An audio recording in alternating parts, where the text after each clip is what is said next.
যদি না থাকে সেই ক্ষেত্রে আমরা যে কোনো একটা সাইডকে পিচ ধরে নেব। এখন আমরা কোথায় একটা অংশ সেট করব সেটা আমরা দেখব, আর একটা অংশ আমরা স্পেসিমেন হোল্ডারে সেট করব, একটা বেস টেবিলে সেট করব।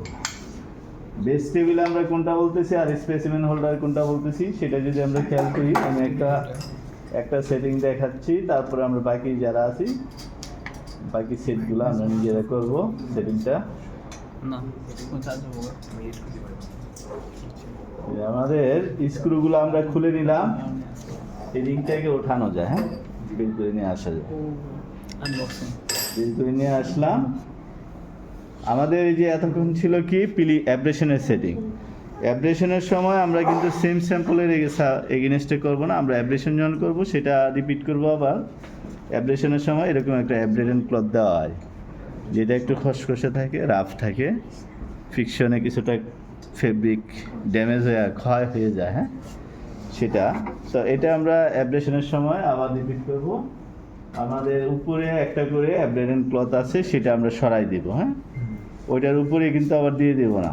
বলার পরও গত ক্লাসগুলোতে এরকম হয়েছে যে ওইটার উপরেই সেট করে দিছে, তাহলে ওইটা একটু রাফ থাকে ভিতর দিয়ে, তাহলে ভিতরের অংশটা দেখা গেছে ওই অংশটাতে ড্যামেজটা বেশি হয়, কারণ রাফের থাকে কারণে, ফ্রিকশন বেশি হওয়ার কারণে নিচ থেকে ওইটার যে এইরকম, এটা তো হচ্ছে নন ওভেন ফিল্ড।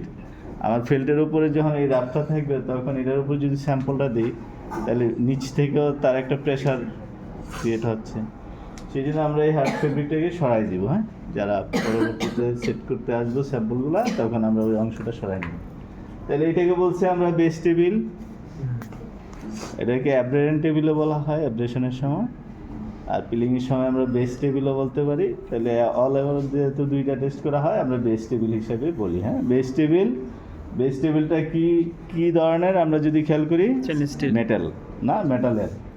এই মেটালের সাপোর্টে যদি আমরা সরাসরি কোনো সাপোর্ট না দিয়ে এটা যদি এভাবে আমরা আটকে দিতাম তাহলে স্যাম্পলটা কি গ্রিপ হয়ে থাকতো না, স্লিপ হয়ে বের হয়ে আসতো। অথবা যদি থাকতো সেটা কিসের সাপেক্ষে ফোর্স দিয়ে থাকতো, মেটালের সাথে।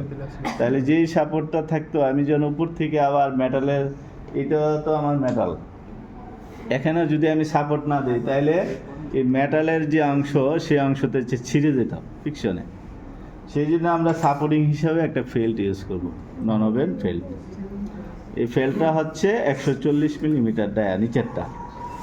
আমরা বেস টেবিলের উপরে যে সাপোর্টটা দিব সেটা হচ্ছে 140 মিলিমিটার ডায়া ফেল্টটা আমরা সাপোর্ট দিয়ে রাখবো। তার উপরে আমাদের ফেস ব্যাগ যদি থাকে ফেব্রিকের, ফেসটা আমরা উপরের দিকে দিয়ে রাখবো।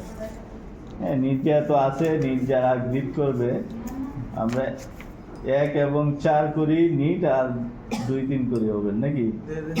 আচ্ছা আমরা এইভাবে করব। আমাদের যে যদি ফেস থাকে ফেসটা উপরে দিব, হ্যাঁ তারপরে আমাদের যেটা করতে হবে, আমাদের যে রিংটা, এই রিংটাকে আমরা সাপোর্ট দিয়ে, রিংটা আমরা যদি খেয়াল করি, আমি যদি এইভাবে সেট করি, এইটা আর এটার মধ্যে সেটিং কি ডিফারেন্ট হচ্ছে না, উল্টা হয়ে গেছে, এটা বুঝতে পারতেছি আমরা। এই দেখার পরে কিন্তু আমরা ভুল করি। হ্যাঁ এটা আমি এইভাবে রাখছি বোঝানোর জন্য।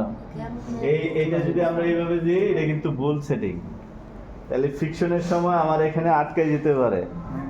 সেই জন্য আমাদের একটু খেয়াল রেখে তারপরে এই রিংটাকে আমাদের গ্রিপ করাইতে হবে। এটা আমার ইনারে চলে যায়, একটু ভিতরের দিকে চলে যাবে। বেস টেবিলের সাপোর্টে সে আটকে রাখবে স্যাম্পলটাকে, আর ওইটা কি হয়েছিল উপরের দিকে ছিল, সেটা কিন্তু ঠিক মতো গ্রিপ হইতো না। হ্যাঁ তাহলে আমাদের এই যে বসাইলাম, এখন এই বসানোর পরে স্ক্রুগুলা লাগাই দিলে আমরা দেখবো এখানে একটা বাবেল থাকবে, এয়ার বাবেল থেকে যায়। এটা কম্প্যাক্টভাবে বেস টেবিলের সাথে আটকায় না। আমরা যখন রিং দিয়ে আটকাই দিব এখানে একটা এয়ার বাবেল থাকবে, সেটাকে রিমুভ করার জন্য আমরা এতদিন এসে এটা নিয়ে খেলাইছি, আজকে এটা কাজ করব।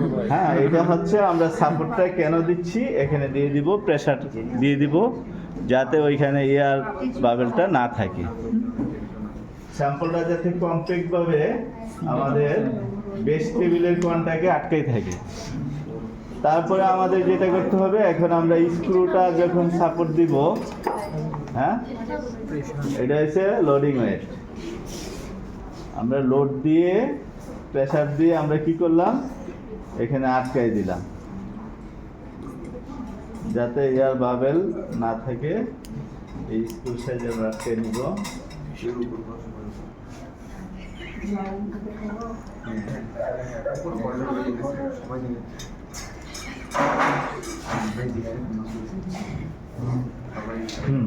তাইলে আমরা এই যে সরাই নিব, তারপরে আমরা সরাই নিব। তাইলে এখানে কমপ্যাক্ট ভাবে এখন সে আটকে গেছে। আগে যে এরকম একটা লুজ ছিল, ওই লুজের অংশটা বাবেলটা রিমুভ হয়ে গেছে বেস টেবিলের সাথে না। এখন আসি আমরা কিভাবে স্যাম্পলটাকে আমাদের স্পেসিমেন হোল্ডারের আরেকটা অংশ আছে না, দুইটা অংশ, আরেকটা অংশ আমরা কিভাবে সেট করব সেটা শিখব।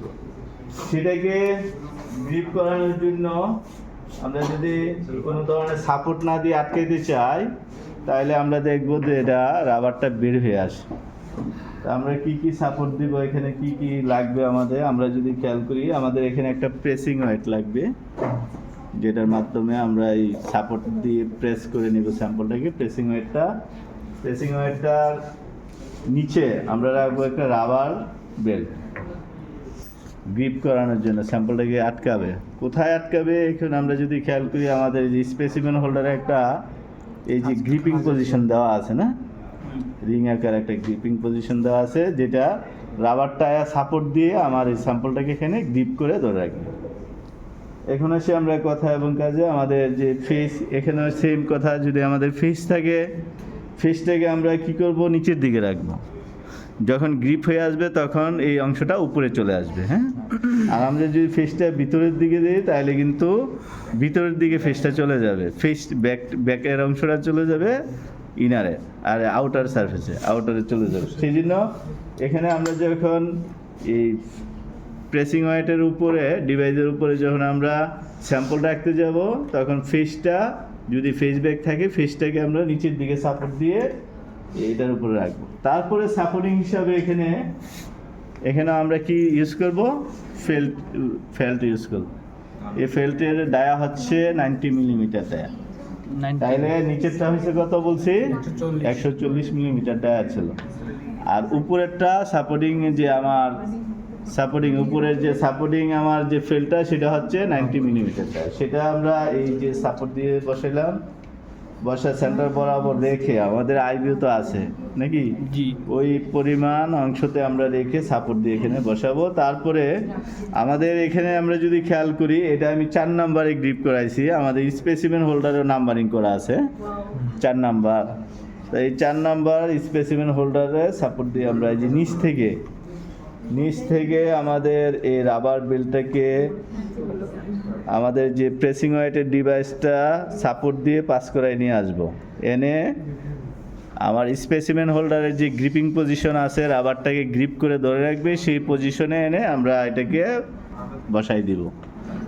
বসাই দিলে গ্রিপ হয়ে যাবে। তারপরে যদি এখানে দেখা গেছে যে আমার এখানে সারফেসটা একটু বাজ আছে, তাহলে আমরা একটু টেনশন দিয়ে, হাত দিয়ে টান দিয়ে এটাকে স্মুথ করে দেব, মানে সমান লেভেল করে নিব। তাইলে এখন এই ফেসি ফিকশন হবে। আচ্ছা, এখন আসি ফিকশন হবে, কতটুকু ফিকশন করব। আমাদের আজকের যে মেথড, সেটা হচ্ছে Swiss norm method. Swiss norm SN 198525 এই আমাদের যে আজকে 198525 এই মেথডে আমরা করব। আমাদের এই মেথডে তারা যে শর্ত দিছে,